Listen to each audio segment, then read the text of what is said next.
All right, let's dive back in. So, we're diving back into Koetting's Evoking Eternity. We've been talking about this idea, the architect, the magician who doesn't just pray, but builds a reality. And today it gets, well, a little bit aggressive. Aggressive is one word for it. Arrogant is another. Hey, I heard arrogance. You guys better not be talking about my tarot reading from last night. No, Paco. We're looking at the text. We're right at the part where Koetting is justifying why a magician shouldn't be stuck in a dead-end job. Oh man, I feel that. I'm literally sitting here in my pajamas. If I were an architect of reality, I'd build a palace with a built-in snack bar. See? That's the problem. Koetting says, and I quote that, "It's not strange that someone who can achieve omnipotence is stuck working for $8 an hour in a fast food joint." He says that job might have some vague meaning for a society that's basically drugged on neon lights, but for us, we demand more. It's so intense. It's that classic us versus them mentality. He's basically saying that if you're just sorting vegetables or stocking shelves, you're just part of the distraction. But look at his pivot, though. He's talking about more than being better than people. He's talking about freedom. He says, it's not about the money, it's about the freedom. He argues that the less you're paid, the more is demanded of you. If you quit, how fast can your boss replace you? Exactly. He's framing the mundane struggle as a lack of spiritual authority. He says if you wanted more time, more life, you could have it if you were brave enough to rise in full stature among the shadows of creation and issue your commands. That sounds incredibly lonely. Like, you can't even have a normal relationship with the world because you're too busy commanding it. I mean, if I could command my laundry to fold itself, I'd be a god, no question. But wait, he actually tries to ground this in something academic here. He brings up Abraham Maslow. He's talking about the hierarchy of needs. Right. He's saying that once you satisfy the base stuff, food, sleep, hygiene, you move up towards self-actualization, and he equates that with spiritual ascension. But he's doing something sneaky there. He's using Maslow to justify a massive leap. He says the magician reaches a point where they don't care about the flesh anymore.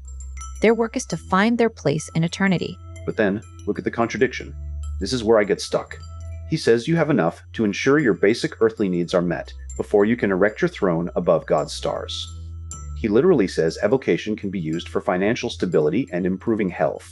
So he's promising us we can be gods, but only if we use the magic to make sure our bank accounts are full first? That feels incredibly transactional. It's like he's saying, get your life together so you can properly manifest a demon. I mean, it's hard to focus on the eternal source when you're hungry, right? Exactly. He described the universe as this massive, complex machine built by a perpetual creative force. He says the waves of creation get denser as they move away from the source, eventually forming the material plane. And he says we have this spark of the source inside us, that we have the capacity to eventually know the higher levels. But he adds this heavy layer of, well, determinism. He says the lower levels are stuck in their nature, but humans, we can evolve. We can become masters. He says that as the god within you wakes up, the elements of the earth will obey you. Blood will boil and bubble at your command. He's basically saying that if you're powerful enough, good and evil are just human delusions. He claims the eternal source doesn't care about morality. It doesn't feel guilt when its blue flame destroys everything. That's a massive claim. He's stripping away the entire ethical framework of most religions. He says angels and demons are essentially the enough because their purpose is identical. They are just different methods of the absolute expressing itself. That is a terrifying thought. If there's no moral distinction, then there's no protection. It's just power. It sounds like a recipe for a very bad Tuesday. And he closes this section by addressing the ego problem. He says people will call this unjustified egocentrism, but he argues the only reason a demon or an angel won't obey you is because you don't recognize your own authority. Right. It's not that the demon is being difficult, it's that you're not commanding hard enough. It's the way to avoid accountability. If the ritual fails, it's your lack of self-authority, not the technique. It's a closed loop, a perfect, unbreakable logic. We'll pick this up next time when we look at the divine helpers, the angels, and see if they're actually any more moral than the demons he just described. Alright, let's get into it. We've just come off that heavy section about the lack of morality in the absolute. Now, Koetting pivots. He moves from the chaos of the universe to what he calls the necessity of angels. And he starts with a warning.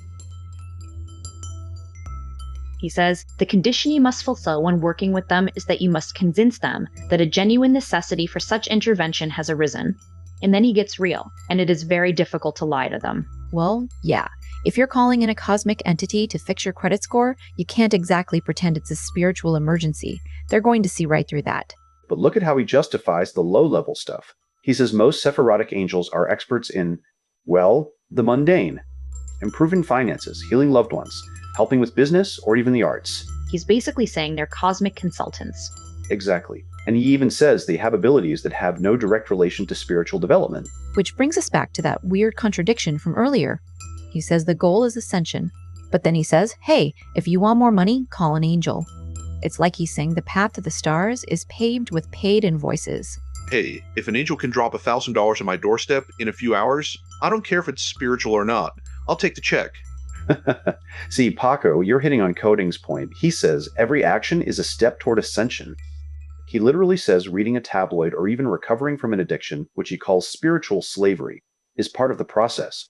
He claims that by overcoming the pathologies of the world, you learn more about yourself than you ever could in a vacuum. I like that part, actually. The idea that even the messiness of being human, the struggle with addiction, or even politics, is part of the training.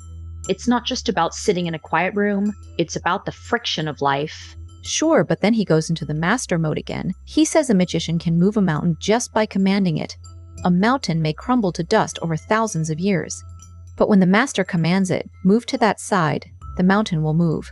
That is such a massive, heavy-handed metaphor. It's so, look at me, I'm powerful. It's definitely not subtle, but he ties it to the angels.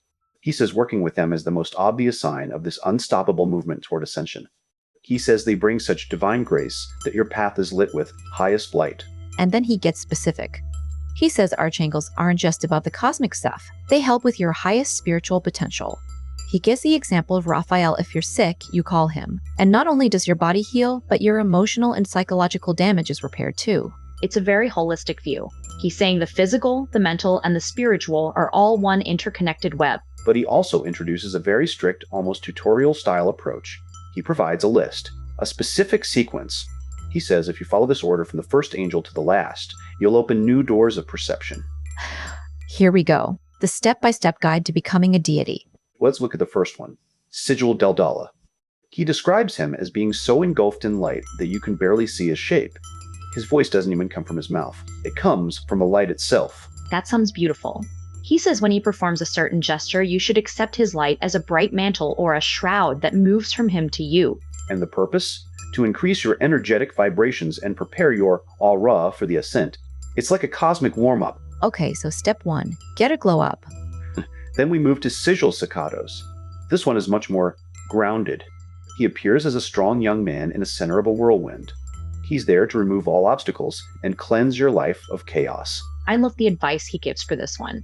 He says, discuss with him all the obstacles that might hinder your development. You actually have to talk to the entity about your problems. But look at the kicker at the end of that section. He says, sometimes the prayer, Lord, teach me humility, is less effective than, Lord, I'll handle it myself. Now, that is a 100% true statement. It's a very proactive brand of spirituality. It ties back to what we said earlier about the magician as architect. It's not about begging for mercy. It's about taking the reins. But it's still so much about control, even with Raziel, the third angel. He's this massive, overwhelming presence, the silent witness to creation and destruction. He knows the word that created the universe. And the instructions for Raziel are intense. You have to call him 4 times. Each time, you ask for something different secrets, familiars, signs in your daily life. And the 4th time, you ask him to speak the word.